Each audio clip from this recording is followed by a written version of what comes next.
하나님의 말씀 보시겠습니다.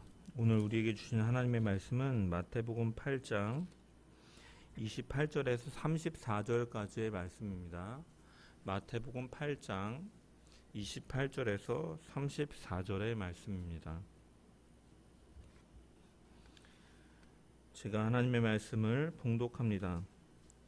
또 예수께서 건너편 가다라 지방에 가심에 귀신 들린 자 둘이 무덤 사이에서 나와 예수를 만나니 그들은 몹시 사나워 아무도 그 길로 지나갈 수 없을 지경이더라. 이에 그들이 소리질러 이르되 하나님의 아들이여 우리가 당신과 무슨 상관이 있나이까? 때가 이르기 전에 우리를 괴롭게 하려고 여기 오셨나이까 하더니 마침 멀리서 많은 돼지떼가 먹고 있는지라. 귀신들이 예수께 간구하여 이르되 만일 우리를 쫓아내시려면 돼지떼에 들여보내 주소서 하니 그들에게 가라 하시니 귀신들이 나와서 돼지에게로 들어가는지라. 온 떼가 비탈로 내리달아 바다에 들어가서 물에서 몰사하거늘 치던 자들이 달아나 시내에 들어가 이 모든 일과 귀신 들린 자의 일을 고하니 온 시내가 예수를 만나려고 나가서 보고 그 지방에서 떠나시기를 간구하더라. 아멘. 말씀을 통한 주의 은혜가 모인 모든 자들 가운데 넘치기를 축원합니다. 우리가 계속해서 마태복음 8장을 보고 있는데 마태는 이 시간과 상관없이 8장과 9장에서 예수님의 이적을 묶어서 이렇게 기록하고 있고, 이렇게 배치한 목적은 바로 예수님께서 어떠한 분이신지, 또한 예수님께서 어떤 권세를 지니신 분이신지 보여주기 위해서 이 이적들을 한 대로 묶어서 이 예수님을 풍성하게 입체적으로 조명하고 있다라고 말씀을 드렸습니다.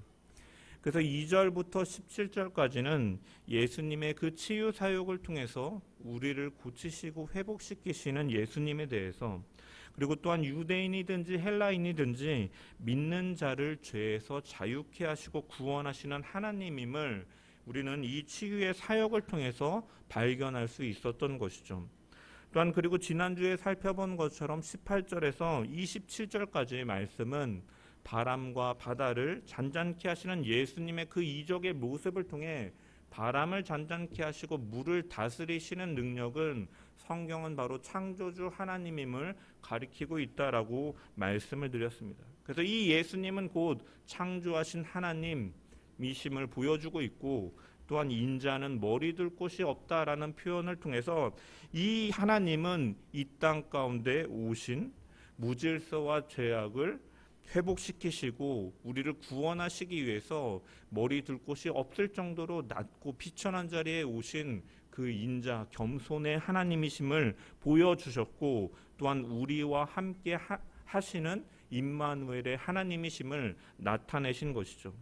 그리고 제자들을 가리켜서 이 예수님을 믿고 신뢰함으로 너희는 결단하며 따르라라는 것을 마태는 강조하고 있다라고 말씀을 드렸습니다. 그래서 두려워하는 제자들을 향해서 어찌하여 무서워하느냐 믿음이 작은 자들아 하면서 이러한 주님을 신뢰하고 주님을 믿는 믿음으로 결단하여서 따라가야 되는 그 제자도에 대해서 계속해서 강조하고 있는 것이죠. 이어지는 오늘 본문도 이 예수님께서 귀신 들린 자의 그 귀신을 내어 쫓으시는 이 이적을 통해서 예수님께서 어떠한 분이신지, 어떠한 권세를 가지신 분이신지를 드러내고 있는 것이죠. 먼저 28절의 말씀을 우리 같이 한번 한 목소리로 읽어보겠습니다. 시작. 또 예수께서 건너편 가다라 지방에 가심에 귀신 들린 자 둘이 무덤에서 나와서 예수를 만나니 그들은 몹시 사나워 아무도 그 길로 지나갈 수 없을 지경이더라. 아멘. 갈릴리 호수를 건너시며 이 바람과 물을 잔잔케 하심을 통해서 창조주 하나님의 심을 드러낸 예수님께서는 이제 건너편에 당도하십니다. 이 지역의 이름을 이제 마태는 가다라 지방이다라고 언급을 합니다. 이 이적이 병행되어 있는 마가복음 5장이나 누가복음 8장 같은 경우에는 이 땅을 거라사인의 땅이라고 언급을 하고 있습니다. 유대인들에게 잘 알려진 이 가다라 지방은 갈릴리 동쪽의 해변에서 약 한 42km 정도 떨어진 도시를 가리킨다라고 합니다. 그러나 이곳은 우리가 오늘 본문에서 살펴보는 것처럼 이 바닷가와 인접한 지역이 아니라 멀리 떨어져 있기 때문에 유대인들이 알고 있는 이 가다라 지방은 아닐 것이다라고 보는 것이 학자들의 일반적인 견해이죠. 그래서 성경학자들은 이 가다라 지방을, 이 거라사인의 땅을 이 갈릴리 바다에서 약 한 10km 정도 떨어진 이 케르사라는 지역, 혹은 바다와 인접한 게르게사라는 지역을 이 마태가 이제 번역본을 이렇게 기록함을 통해서 잘못 기록된 것이 아닌가라고 이렇게 해석하기도 합니다. 예수님께서 이곳에 도착하셨을 때 이 귀신 들린 자 둘이 무덤에서 나왔다라고 묘사하고 있죠. 마태는 여기서 두 사람이라고 언급하고 있지만 마가나 이제 누가복음은 한 사람으로 언급하고 있습니다. 누가복음 8장 27절에 보면 예수께서 육지에서 내리심에 그 도시 사람으로서 귀신 들린 자 하나가 예수를 만나니 그 사람은 오래 옷을 입지 아니하며 집에 거하지도 아니하고 무덤 사이에 거하는 자라라고 묘사하고 있는 것이죠. 그렇다면 왜 이런 차이를 보이고 있는가? 제가 예전에 누가복음을 강의할 때도 한번 언급했지만 마태는 그 자리에 있는 그대로의 사실을 이제 언급함을 통해서 그곳에 두 사람이 있었다라고 기록한 것이고, 이 마가와 누가는 그 두 사람 가운데 두드러진 한 사람의 행동을 집중하면서 그 증상이 심한 한 사람에게 예수님이 관심을 두시고 기록한 것이기 때문에 이러한 차이가 있다라고 말씀을 드렸습니다. 오늘날에는 이러한 정보를 전달함에 있어서 뭐 사람의 수라든지 장소라든지 이런 것이 하나도 오차가 없어야지만 그것이 신뢰할 수 있을 만한 자료라고 오늘날의 사람들은 생각을 하지만, 당시에는 그 글을 기록한 사람이 어떠한 것을 강조하고 있느냐, 무엇을 나타내기를 원하느냐, 주목하고 있는 부분이 무엇이냐, 의도하고 있는 바가 무엇이냐에 따라서 사람의 수라든지 아니면 이야기의 배열 같은 부분에서 이제 기록하는 사람의 자율성과 그 의도가 존중되었던 시대입니다. 그렇기 때문에 성경도 이러한 특성을 가지고 있는 거죠. 그래서 10가지 이적이 기록된 8장과 9장도 보면은 산상수훈 이전에 베드로 장로로 고치신 사건이 누가복음 같은 경우에는 먼저 나오지만 마태는 이러한 식으로 배열을 바꿈을 통해서 자신의 의도한 바를 드러내고 있는 거고, 예수님의 부활하신 이후에도 누가는 증인의 수를 강조하면서 이 두 사람이라고 말하고, 이러한 차이점을 보이는 것은 오류가 있어서가 아니라 성경에 그 기록한 기자들이 의도하는 바가 있기 때문이다, 이러한 차이점이 있다라는 것이죠. 그래서 이 귀신 들린 사람에 대해서 마태는 두 사람이 있는데 그들이 무덤 사이에서 나와서 예수님을 만났고, 이 두 사람은 어떠한 사람들이었냐, 몹시 사나워서 그 아무도 그 길을 지나갈 수 없을 만큼 굉장히 귀신 들려서 사나운 사람이다라고 묘사하고 있습니다. 시체를 부정하게 여기는 유대인들은 이런 그 시체로 혹여나 접촉할까 싶어서 그들은 이 무덤을 그 사람들이 거주하는 동네 바깥에 두었습니다. 그러므로 이 귀신 들린 자, 이 본문에 등장하는 귀신 들린 자는 공동체 안에 거주할 수 없는 자들, 떨어져서 따로 살던 자들을 가리키는 것이죠. 마태는 왜 이 두 사람으로 언급하면서 기록하고 있는가? 두 사람은 증인의 수죠. 그리고 예수님께서 제자들을 파송시킬 때도 두 사람씩 보내어서 파송하는 것은 이 예수 그리스도가 어떠한 분이신가, 이 예수 그리스도께서 귀신을 내어쫓는 권세를 지니신 이 분에 대해서 확실한 증거로서 이 기사를 기록하였다라고 그 의도를 가지고 보이고 있는 것이고, 이들은 어떠한 자들이냐, 공동체 가운데서 배척된 자들, 소외된 자들이다였다라는 거예요. 왜? 너무나 귀신 들린 자로서 너무나 사나웠기 때문에 그 근처에 가는 것조차 사람들이 두려워서 아무도 가지 못하는 그러한 사람들이었다라는 것이죠. 저는 이 말씀을 묵상하면서 좀 한 가지 생각해 보이는 포인트가 있었는데, 무엇이냐, 귀신 들림으로 인해서 너무나 거칠고 포악하고 사나워서 아무도 지나다니지 않는 그 길로 예수님께서는 왜 가셨는가 하는 것이죠. 여러분, 미친 사람을 만나 보셨습니까?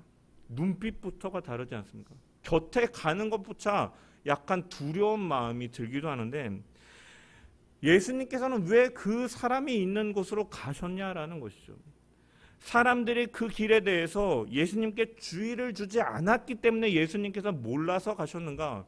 누군가 말하지 않았을지도 모릅니다. 하지만 예수님께서는 누군가 알려주지 않아도 모든 것을 알고 계신 하나님이시죠.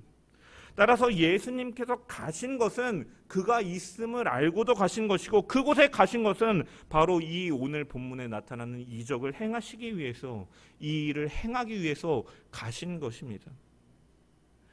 여러분, 마태가 언급하는 무덤은 어떠한 의미입니까? 아까도 말씀드렸다시피 공동체 가운데 속할 수 없는 그 무덤, 따로 떨어져 있는 자, 악한 영으로 인해서 원래 집에 거하고 사람들과 어울려서 살아야 되는 그러한 자가 악한 영으로 인해서 삶의 터전을 잃어버린 채 소외되고 사람들의 발걸음이 끊어진 그 거주하고 있는 가슴 아픈 상태를 잘 보여주고 있는 것이죠. 이것은 소외되고 아픔 있는 자를 찾아가시는 주님의 모습을 보여주고 있는 것입니다. 그를 찾아가서 주님은 복음을 전하시고 회복시키고 그를 구원하시는 주님이심을, 메시아심을 오늘 본문을 통해서 우리는 분명히 발견할 수 있다라는 것입니다. 예수님은 죄인이었던 우리와 함께 하시기 위해서 육신의 옷을 입고 이 땅에 오신 임마누엘의 하나님이신 것이죠.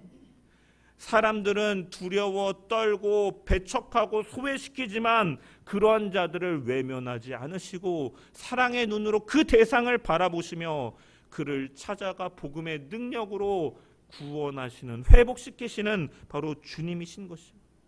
아픔 가운데 있는 자와 함께 하시며 그분이 이 땅 가운데 오신 목적은 바로 우리가 경험할 수 있는 모든 아픔들, 모든 고통들, 모든 시험들을 체휼하시면서 우리를 가장 잘 도우시기 위해서 우리와 함께 하시는 분이 바로 이 예수님이다라는 사실인 것이죠. 바로 이러한 예수님의 사랑으로 우리 가운데 오셨음을 기억해야 됩니다. 어려운 시대 속에서 살아가고 있는 우리에게도 주님은 보이시지 않는 것과 같고 같이 함께하고 있지만 조시는 것 같이 우리에게 관심이 없는 것처럼 느껴질 수 있지만 사실 주님의 눈은 그렇지 않다라는 거죠. 삶의 자리에서 신음하고 고통 가운데 환자와 같이, 귀신 들린 자와 같이 아파하며 신음하고 있는 자들을 향해서 주님은 시선을 외면하지 아니하시고 그를 바라보시고 찾아오시고 그를 회복시키시는 주님인 것입니다. 이 주님이 우리와 함께 하심을 늘 기억하면서 그 사랑의 손길로 나를 붙들어 가시는 주님을 의지하며 걸어가는 저와 여러분 되시기를 주님의 이름으로 간절히 축원합니다. 또한 우리는 이 예수님의 모습에서 그리스도인으로서 우리가 어떠한 모습으로 제자도에 대해서도 또한 계속 8장에 언급하고 있지 않습니까? 바로 예수님을 따르는 제자는 어떠한 모습으로 살아가야 되는가에 대한 교훈도 발견할 수 있는 것입니다. 예전에는 사람들 간에 정이 있었습니다. 농사를 짓는 농경사회일 때는 씨앗을 심을 때, 벼를 심을, 모를 심을 때도 함께 심고, 곡식을 가꿀 때도 함께 가꾸고, 거두어 드릴 때도 함께 거두어 드렸습니다. 오늘은 니네 집에 가서 너희 일을 도우고 내일은 너희 집에 가자. 이것이 푸마시의 개념인 것이죠. 푸마시라는 것을 말하면 오늘날 사람들은 아마 기브 앤 테이크로 내가 도움받기 위해서 남을 돕는 것, 그래서 그만큼 내가 받아야 되는 것으로 생각하겠지만 사실은 푸마시라는 개념은 동일한 노동력을 단순히 주고받는다는 개념보다도 더 나아가서 힘든 일을 함께 하려는, 서로 도우려는 마음이 행동으로 나타나는 모습이었던 것이죠. 우리나라 사람들 가운데 하는 말, 이웃사촌이라는 말도 있죠. 사실은 혈연간에는 아무 관계가 없어도 옆에 사는 사람을 사촌같이 가까이 여기며 서로 함께하며 배려하며 함께 가는 문화가 있었던 것이죠. 여러분, 그런데 오늘날은 어떻습니까? 현대사회는 나 혼자 살아가기도 힘들고 버거운 구조입니다. 그러다 보니까 결혼도 포기하는 자들도 많이 있고, 결혼을 해도 아이를 키우는 게 너무 부담스럽기 때문에 그냥 딩크족 같지 않고 그냥 살겠다라고 말하는 자들이 있어요. 누구를 돌아볼 여유, 내 옆에 있는 사람조차도 돌아볼 여유가 없다라고 생각하기 때문에 혼자 살겠다, 아니면 자녀를 두지 않겠다라고 말하면서 살아가는 것이 오늘날의 현실이다라는 것이죠. 그리고 이 모습 속에서 우리는 그만큼 사회가 힘들고 또한 빡빡하고, 또한 사람들도 자기만을 생각하는 이기심이 점점 갈수록 더해져가는 시대임을 우리는 바라볼 수가 있는 거죠.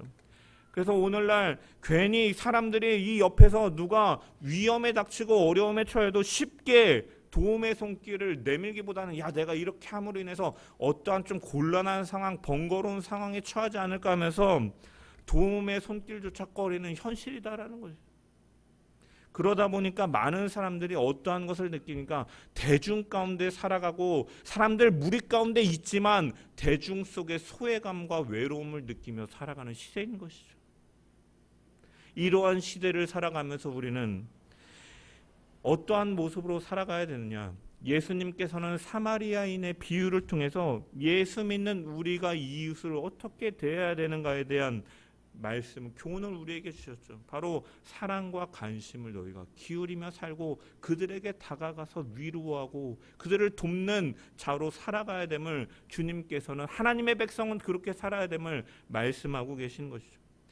예루살렘에서 여리고로 가던 어떤 사람이 강도를 만나서 가진 것을 모두 뺏기고 너무 많이 맞아서 죽을 시체 성장처럼 되어버린 그 상황 가운데서 여러 사람이 지나쳤습니다. 제사장이 지나쳤고 레위인이 지나쳤지만 그들은 하나님의 일을 한다고 하는 자들이었지만 그를 바라보고도 못 본 척하고 지나갔지만, 사마리아인은, 그 배척을 당하던 사마리아인은 그 자를 바라보고 가던 길을 멈추고 그 사람을 응급조치를 해주고, 또한 그를 태우고 추막에 가서 치료비까지 내주면서 혹시 돈이 더 들거든 내가 돌아오는 길에 그 값을 치르겠다라고 하면서 이런 사랑의 모습을 보여주는 것이죠.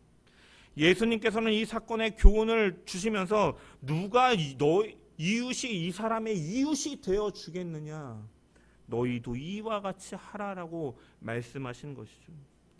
예수님은 너무도 사나워서 아무도 가까이 다가가기 꺼리는 그러한 사람들도 찾아가서 만나시고 위로하시고 회복시키신 것처럼, 우리는 이러한 복음의 능력으로 우리가 원수된 자들, 하나님과 원수되어서 영원 형벌에 처해질 수밖에 없는 비천한 처지에 있던 자들을 주님은 우리를 찾아와 주시는 것이죠. 복음의 능력은 바로 이러한 능력에 있는 것이고, 그렇기 때문에 우리가 그 은혜 속에서 회복된 자들이다라는 거예요. 이 복음의 능력으로 구원받은 자들이 사망의 권세 아래 있고, 이 악한 행위 속에서 신음하고 살아가던 우리가, 그 우리를 사랑하셔서 이 땅에 오신 그 주님이 바로 우리를 구원하셨음을 기억하면서 우리 역시도 이 복음의 능력으로 살아가며 소외된 자들, 어떻게 보면 배척당하고 외로워하고 있는 자들에게 나아가서 주님의 사랑으로 감싸주고 또한 위로하고 그들에게 평안과 복음을 제시하는 것이 바로 오늘날 살아가는 그리스도인의 자세임을 우리는 분명히 기억할 수 있어야 될 줄 믿습니다.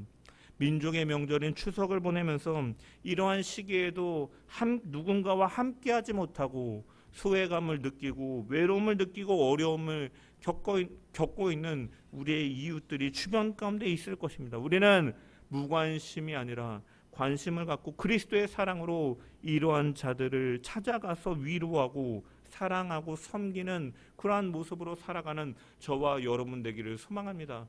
또한 무엇보다도 이 귀신 들린 자는 주님을 알지 못하고 악한 영의 지배 아래 있었던 자입니다. 이러한 자를 주님은 외면하지 않으시고 찾아가신 것이죠. 너무나 사납고 어떻게 보면 해를 끼칠 수 있을 것 같은 그러한 상황 가운데서도 주님은 그를 구원하시기 위해 가신 것입니다.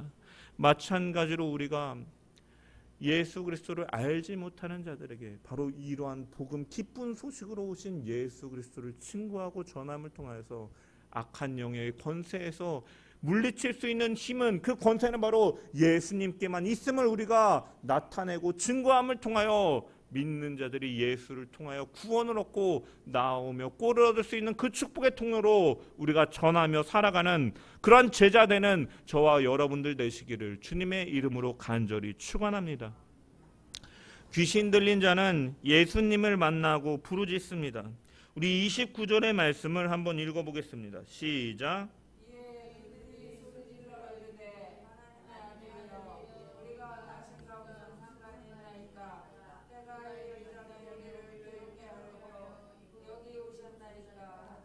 아멘. 예수님을 따라다니던 무리들은, 수많은 무리들은 예수님께서 이 땅에 오신 목적을 이해하지 못한 채 자신들이 바라는 메시아상을 예수님에게 투영합니다.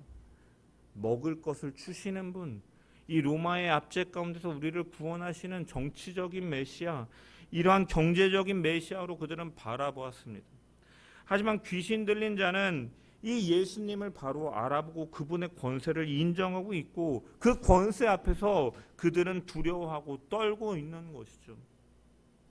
마태복음 8장과 9장 계속해서 말씀드리지만 이적들을 통해서 예수님께서 어떤 분이신지를 선명하게 드러내고 있다라고 말씀을 드렸습니다. 귀신 들린 자들은, 그 안에 귀신들은 예수님을 바라보고 뭐라고 말합니까? 하나님의 아들이여라고 호칭하고 있는 것이죠. 마태는 이 하나님의 아들이라는 표현을 지속적으로 예수님에게 나타내고 있죠. 그래서 이 예수님에 대해서 2장에서도 애굽에서 불러낸 내 아들이다라고 이 아들의 호칭을 사용하고, 예수님께서 세례를 받으시는 장면에서 하늘에서 음성이 들리며 내 사랑하는 아들이요 내 기뻐하는 자다라고 말씀이 기록되어 있는 거죠. 그렇다면 예수님께서 하나님의 아들이시다라는 말씀은 무슨 의미인가? 이 아버지와 아들과 같은 단순한 사람들과의 관계 속에서, 부자 관계 속에서의 의미로 말씀하신 것은 아니죠. 요한복음 1장 14절에 보면은 말씀이 육신이 되어 우리 가운데 거하심에 우리가 그의 영광을 보니 아버지의 독생자의 영광이요 은혜와 진리가 충만하더라. 말씀이 육신이 되어 우리 가운데 거하셨고 우리가 그의 영광을 보니까 아버지의 독생자의 영광이다. 그리고 은혜와 진리가 충만하도다. 이처럼 하나님의 아들이다라는 말씀은 예수님께서 하나님 자신이신 분이고 그분이 인간의 형상으로 나타나셨다라는 것을 의미하는 것이죠. 하나님의 아들이라는 것은 그분 자신이 하나님이시지만 또한 우리와 같이 인성을 지니시고 우리와 같은 모습을 지니시고 이 땅 가운데 오신 하나님이시다라는 의미를 바로 이 하나님의 아들이라는 표현에서 담고 있다라는 거예요. 예수님께서 유대 지도자들에게 재판을 받으시는 동안 대제사장은 예수님에게 이것을 이렇게 말합니다. 내가 너로 살아계신 하나님께 맹세하게 하노니 네가 하나님의 아들 그리스도인지를 우리에게 말하라. 이에 예수님께서 뭐라고 말씀하십니까? 내가 말한 대로 그러하다라고 말씀하셨죠.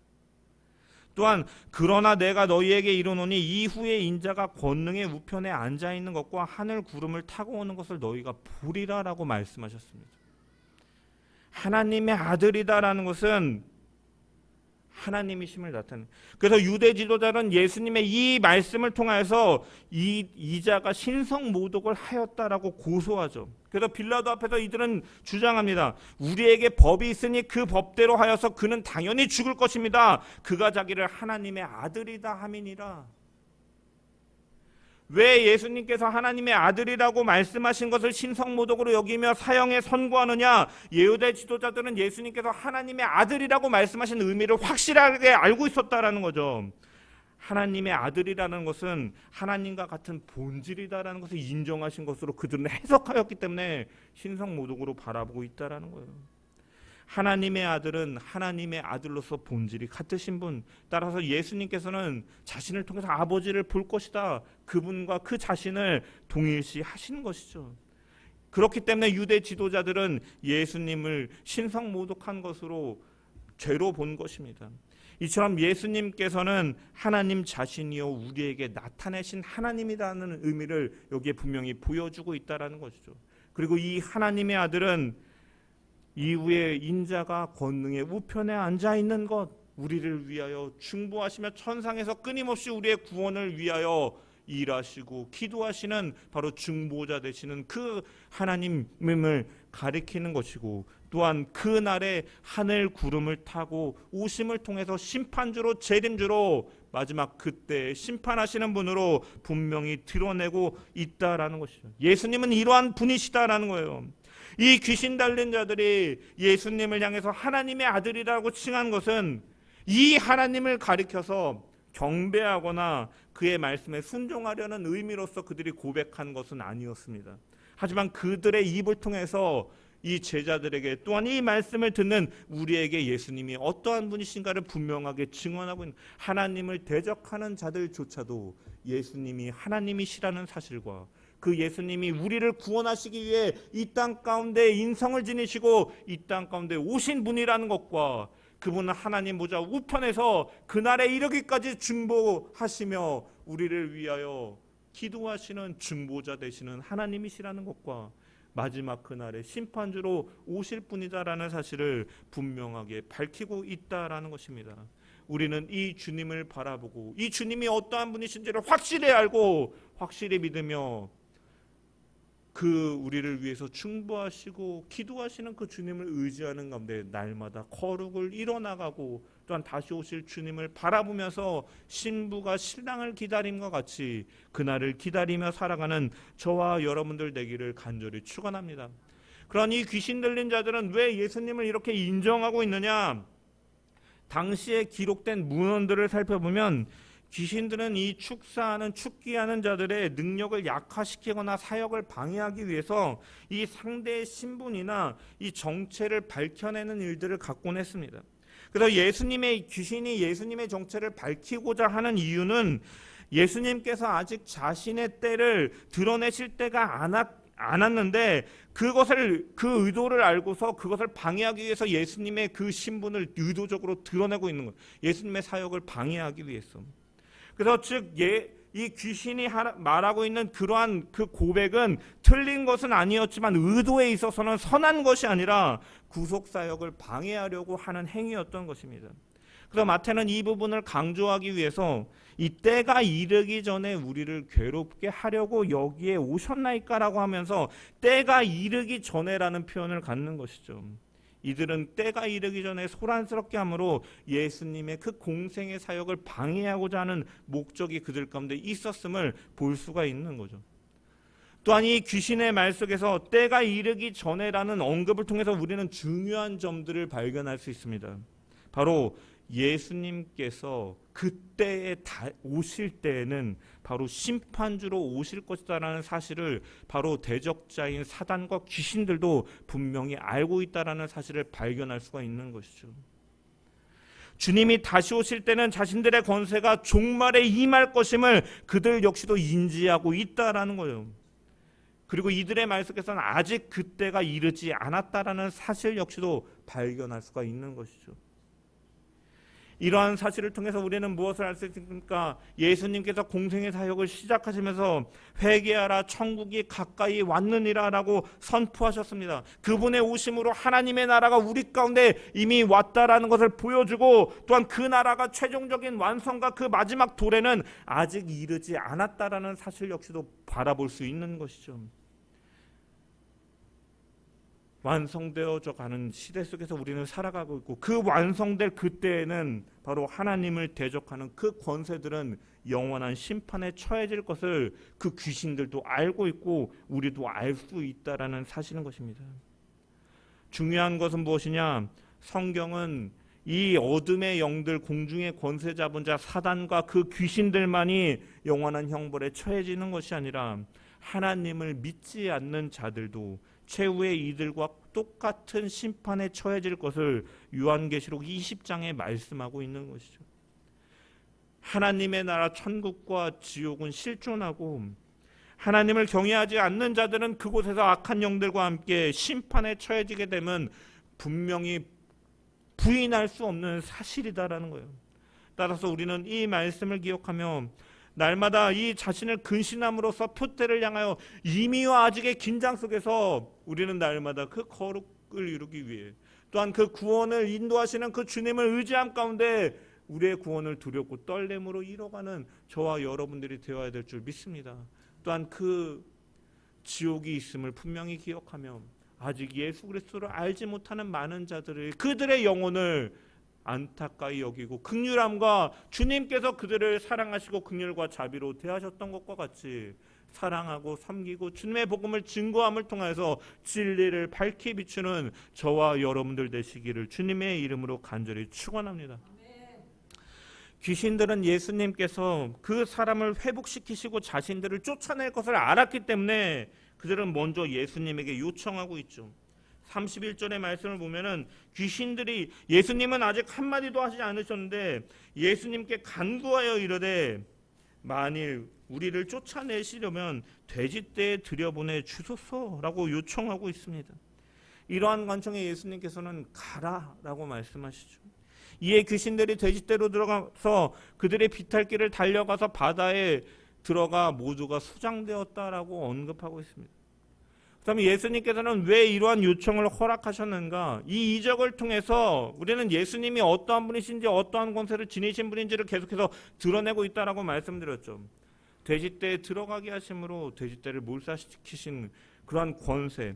여러분 유대인들은 철저하게 이 돼지를 부정한 짐승으로 여겼죠. 율법에 의해서 부정한 짐승으로 여겼습니다. 그러한 부정한 것으로 여기는 돼지떼에 귀신을 들여보내서 돼지떼를 몰살시킴을 통해서 예수님은 어떠한 분이시냐? 바로 부정과 죄와 더러움과 그 타락함을 척결하시고 정결케 하시는 분이심을 그러한 의미로 오신 분이심을 교훈해 주시기 위해서 주님은 이러한 일을 허락하신 것이다라고 해석할 수 있는 거예요. 또한 두 번째로 이 귀신이 예수님을 향해서 명령한 것이 아니라 그리고 또한 자기 스스로 판단하여서 그렇게 한 것이 아니라 예수님께서 돼지떼에 들어가라라고 이 명령을 간청해 줄 것을 귀신은 요청하였고 예수님께서는 돼지떼에 들어가라 하심을 통해서 이 귀신들이 돼지떼에 들어간 것이죠. 따라서 이 들어가거나 들어가지 못하는 그런 주권, 진정한 주권이 누구에게 있다? 바로 예수님께 있다라는 것을 보여주는 것이죠. 악한 권세들조차 하나님의 주권 가운데 거스를 수 없는 하나님이심을 예수님께서 드러내고 있는 것입니다. 또한 세 번째로 예수님께서는 어떠한 분이신가? 구원하시는 그 영혼의 가치를 어떻게 여기시는가를 보여주고 있는 장면이라고 할 수가 있는 것이죠.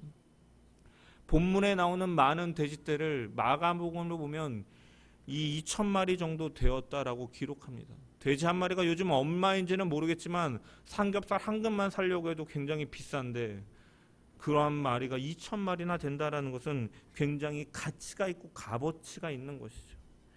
하지만 예수님께서는 이러한 돼지떼마저도 몰살시키면서까지 행하신 것은 무엇입니까? 바로 귀신 들린 사람에게서 귀신을 내어 쫓으시는 일을 갖는 것이죠. 아무리 이것이 가치 있는 재산이라 할지라도 한 영혼의 그 구원보다 더 중요할 수 없다라는 것을 보여주고 계신 것입니다. 그래서 성경은 한 영혼이 천하보다 귀하다라고 말씀하고 있는 것이죠. 이처럼 주님의 마음은 예비해 놓으신 한 영혼을 향하여 있다라는 것이요.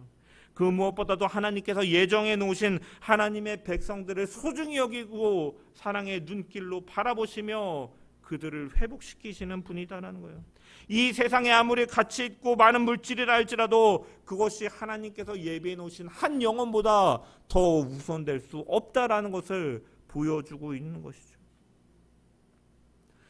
마지막으로 이것은 또한 우리에게 무엇을 알려주느냐? 우리에게 제자로서의 길인 이 제자도에 대해서 알려주시기 위해서 이런 일을 행하셨습니다. 예수님께서 하신 이 놀라운 일은 사람들에게 금세 소문이 퍼지게 됩니다. 33절 34절의 말씀을 보면 치던 자들이 달아나 시내에 들어가 이 모든 일과 귀신 들린 자의 일을 구하니 온 시내가 예수를 만나려고 나가서 보고 그 지방에서 떠나시기를 간구하더라라고 기록되어 있습니다. 돼지떼를 치던 자들은 이 일을 목격하고 놀라서 사람들에게 알리게 되었고 이들은 예수님에게 자신을 떠나달라고 부탁을 하죠. 그들은 왜 귀신 들린 자를 고치시고 그를 회복시키시고 어둠의 권세를 물리치신 하나님이신 그분을 왜 자신들에게서 떠나게 달라고 요청하고 있는가? 그것은 예수님께서 참 하나님이심을 드러내고 그 사실을 목격했지만 그들은 여러 가지 자신들의 실리와 이 땅의 것들을 쫓다 보니까 그 예수님을 외면해버리고 마는 것이죠.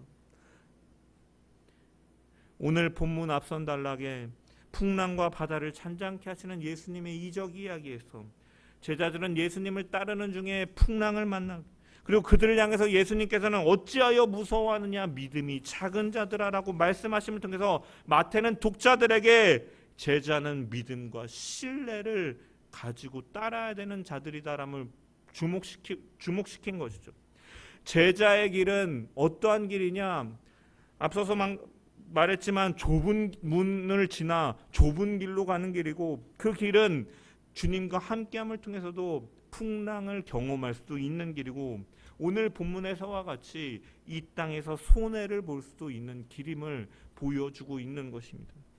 예수를 믿는다고 이 땅에서 잘 되는 것을 보장받는 것이 아니라 오히려 돼지떼 20,000마리를 손해보는 것처럼 그 길은 우리가 생각하는 형통과 거리가 멀 수도 있다라는 것이죠. 하지만 제자는 그러한 경제적 손실이나 개인적인 실리보다 더 중요한 생명의 길을 따라야 되는 자들임을 오늘 말씀은 또한 우리에게 보여주고 있는 것입니다. 좁은 문으로 들어가라. 멸망으로 인도하는 문은 크고 그 길이 넓어 그리로 들어가는 자가 많고, 생명으로 인도하는 문은 좁고 길이 협착하여 찾는 이가 적음이니라. 요한복음 10장 9절에 내가 문이니 누구든지 나로 말미암아 들어가면 구원을 받고 또는 들어가며 나오며 꼴을 얻으리라 라고 말씀하셨습니다. 이처럼 예수님을 믿음으로만, 그분을 신뢰함으로만 우리는 가장 가치가 있는 구원, 그 생명을 얻을 수 있음을 기억하며 우리는 그 주님을 따라가는 저와 여러분 되기를 소망합니다. 마태복음은 이 귀신 들린 자가 귀신이 나간 이후의 모습을 언급하고 있지는 않지만, 누가복음은 예수님께서 이 귀신 들린 자에게 집으로 돌아가라라고 말씀하신 것을 언급합니다. 그리고 하나님께서 내게 어떠한 일을, 큰 일을 행하셨는지를 말하라라고 명령하시죠. 예수님께서는 귀신에게 사로잡혀 그러한 어떠한 배척당하고 소외당하고 자신을 잃어버린 자를 회복시키시고, 삶의 터전을 잃어버리고 무덤에 살던 자를 다시 회복시키시며 그에게 돌아갈 수 있도록 하신 것이고, 고침을 받은 이후에 어떠한 명령을 주십니까? 너의 집으로 돌아가라. 너의 자신의 자리, 너의 삶의 자리로 돌아가서 진정한 삶의 의미, 하나님께서 하나님의 모양과 형상대로 창조하시고 너를 하나님의 자녀로 삼으신 그 의미를 기억하면서 살아가도록 하는 사명을 바로 그에게 주신 것을 누가복음을 통해 볼 수가 있는 거죠. 이처럼 예수님의 구원은 영적인 차원에서만 이루어지는 것뿐만이 아니라 오늘날의 우리의 삶 가운데 실제적인 것이에요. 구원은 단순히 나중에 죽은 후에 하나님 나라에 들어가는 것만을 가리키는 것이 아니라 바로 내가 있는 이 자리에서 하나님께서 내게 하신 일들을 기억하고 하나님의 백성으로서의 정체성을 가지고 내가 있는 그 자리에서 하나님의 하신 일들을 나타내며 사는 것이다라는 거예요. 예수님이 주신 참 생명이 삶의 현장 가운데 나타나지 못한다면 우리가 어떻게 우리의 영혼을 구원해 주신다는 확신 가운데 거할 수가 있겠습니까? 우리는 삶의 자리에서 구원받은 자로서 자신의 삶 가운데 하나님께서 행하신 일들을 나타내고 보임을 통해서 하나님께서 우리에게 행하신 그 일들을 기억하고 그 구원의 기쁨으로 구원받은 자로서 살아감을 통하여 사명자로 살아가는 저와 여러분들 되시기를 주의 이름으로 간절히 축원합니다. 집으로 가라. 거기에는 너를 필요로 하는 자가 있고 너를 기다리는 사람이 있고 너로 인하여 기쁨을 얻는 자가 있으며 너로 인하여 하나님의 선하심을 깨달을 자가 있다.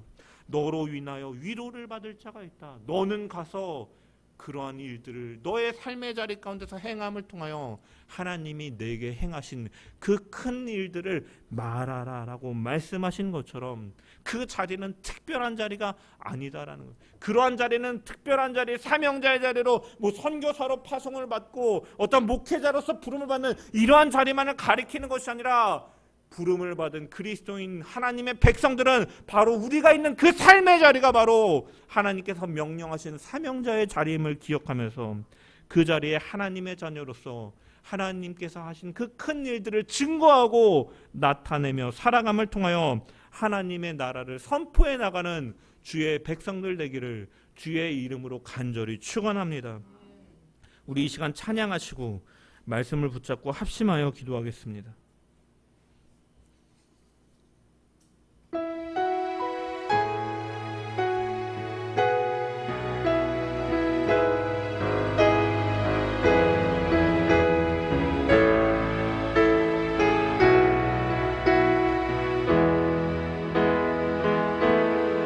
흐르는 시간이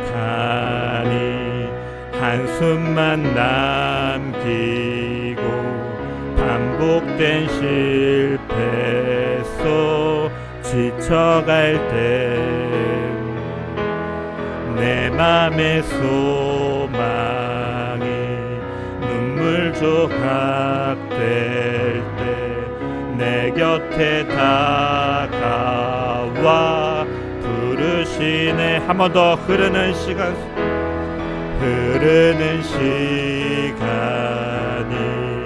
한숨만 남기고 반복된 실패 속 지쳐갈 때 내 맘의 소망이 눈물 조각될 내 곁에 다가와 부르시네. 주님의 시선 나를 붙드시고 상처난 내 맘 만지시네. 말씀하시고 새롭게 하시네. 주의 사랑이 다시 살게 하시네. 흐르는 시간이 한숨만 남기고 반복된 실패 속 지쳐갈 때 내 맘의 소망이 눈물 조각될 때 내 곁에 다가와 부르시네. 주님의 시선 나를 비추시고 상처난 내 맘 만지시네. 말씀하시고 새롭게 하시네.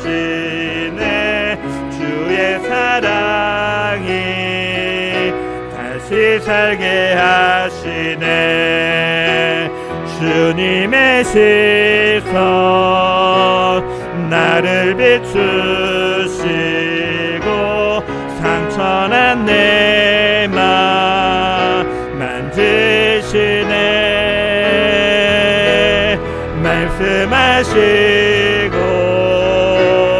회복해 하시네. 주의 사랑이 다시 살게 하시네.